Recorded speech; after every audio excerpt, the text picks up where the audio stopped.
So let's flip back now and look at the reverse skill. So the reverse skill, sketching the parent function from the gradient function, is, we do the exact reverse. We've got the gradient function and we want to draw the parent function. So this skill here. So it's like we're going backwards. So we have the gradient function and we want the derivative function. And you just think kind of in backwards, you just kind of think backwards. So if you've got the gradient function, anytime it has an x-intercept, this will correspond to a stationary point on the parent function. So in this case, that point corresponds to that point there.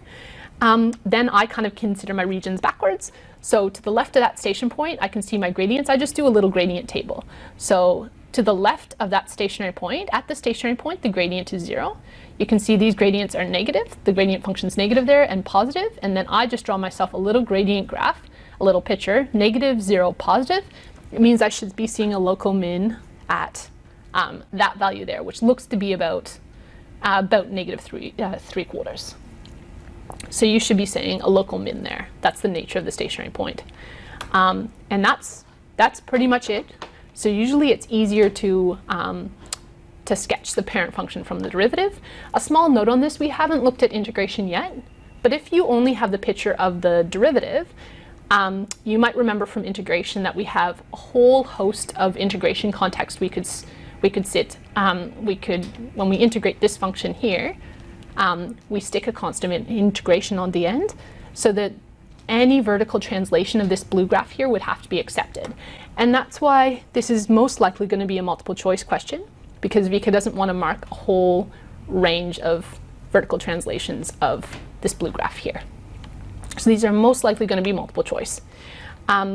Let's go through and practice that skill. And there's a whole bunch of instructions, but it usually is much simpler than that. So very standard style VCAA problem would be question 5a. Let's do question 5a now.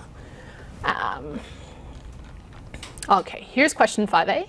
So in this case, instead of giving us the parent function, they've given us the graph of the derivative function.